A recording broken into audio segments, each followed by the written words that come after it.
अजमेर की कायड़ इलाके में एक जनसभा हुई है। किसी राजनीतिक पार्टी का बैनर नहीं था, लेकिन भीड़ अगर देखें तो मामला खड़ा होता है कि क्यों आए, कौन आए और क्या चाहते हैं। जी हां, जन स्वाभिमान मंच का एक आयोजन है जिसके नियंता बताए जाते हैं संत समताराम महाराज, जिनका हमने पहले भी इंटरव्यू किया था। समताराम महाराज का, जो कि नांद पुष्कर के मठाधीश हैं और लगातार सामाजिक मुद्दों को लेकर सक्रिय रहते हैं। उन्होंने एक आह्वान किया और जन स्वाभिमान मंच, जिसके वीडियोज हम पहले भी दिखा चुके, एक बार शांताराम महाराज से भी बात हुई, न्याय सेवा सुरक्षा की बात करते हुए एक आयोजन हुआ और उसमें जो भीड़ है उसमें कई सारी राजनीतिक बातें हुई। अलग अलग जाति समाज के लोग आए और बात की कि राजनीति में किस तरह से शुचिता होनी चाहिए, किस तरह से अच्छे लोग आने चाहिए और किस तरीके से राजनीतिक माहौल को सुधारना चाहिए। निशाने पे हनुमान बेनीवाल रहे।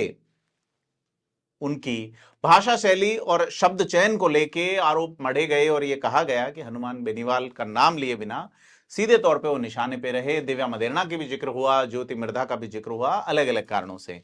लेकिन इस आयोजन में जुटी भीड़ ने क्या इशारा किया है इस चुनाव में, खास करके अजमेर जो कि राजस्थान की राजनीति में या राजस्थान के भौगोलिक परिदृश्य में एक सेंटर की जगह है, और इस सेंटर से क्या नया पावर सेंटर गढ़ने की कोशिश है। और इस कार्यक्रम में जो उपस्थिति चर्चा का विषय है वो है जो मेघराज सिंह रॉयल उनकी, क्योंकि वो जो बजरी खनन और उसके बड़े ठेकेदार हैं और साथ ही होटल व्यवसाय से भी जुड़े हुए हैं। उन्होंने आह्वान किया और बिना नाम लिए कई निशाने साधे। ऐसे में पॉलिटिकल जो दुनिया है उसमें इस सामाजिक आयोजन की कई तरह की चर्चा है, क्योंकि राजस्थान में विधानसभा का चुनाव आसन्न है। कल से अधिसूचना जारी हो जाएगी और सारा माहौल चुनाव आयोग की मुट्ठी में होगा।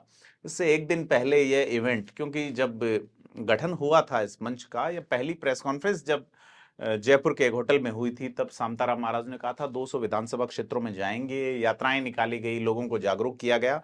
और अब यह भीड़ जुटा के एक शक्ति प्रदर्शन, और इस शक्ति प्रदर्शन में मूल ओबीसी की बात की गई है कि ओबीसी में भी कुछ जातियां ताकतवर हो गई है। अब मूल ओबीसी जो कि पहले नोटिफिकेशन में पहले जो सबसे ज्यादा पिछड़ गए, उन लोगों को जो उनके हक और हकूक की बात है उनकी बात की गई। जो दलित वर्ग है, वंचित वर्ग है, पीड़ित वर्ग है, ऐसी बात करते हुए राजनीति को या चुनाव में पड़ने वाले वोटों को किस तरह से साध पाएंगे, ये देखने वाली बात होगी। लेकिन इस आयोजन से एक बात साफ हो गई है कि अगर इतनी भीड़ जुट सकती है एक जगह पे, तो चुनाव में क्या असर रहेगा। क्योंकि पिछली बार महज आधा प्रतिशत वोट इधर उधर होने से, यानी कि एक बूथ पर सिर्फ 3 वोट इधर उधर होने से सरकार बदल गई थी। आपने देखा था 2018 का चुनाव। तो क्या यह जन स्वाभिमान मंच आज जो इनका माहौल बना है, आज जो इनका टेम्पो बना है, किसी व्यक्ति विशेष के खिलाफ हैं या किसी माहौल के खिलाफ हैं? यह आज के संबोधनों में दिखता है। शुचिता की राजनीति और न्याय सेवा सुरक्षा इनका जो संकल्प है, इसको लेके वो चले हैं।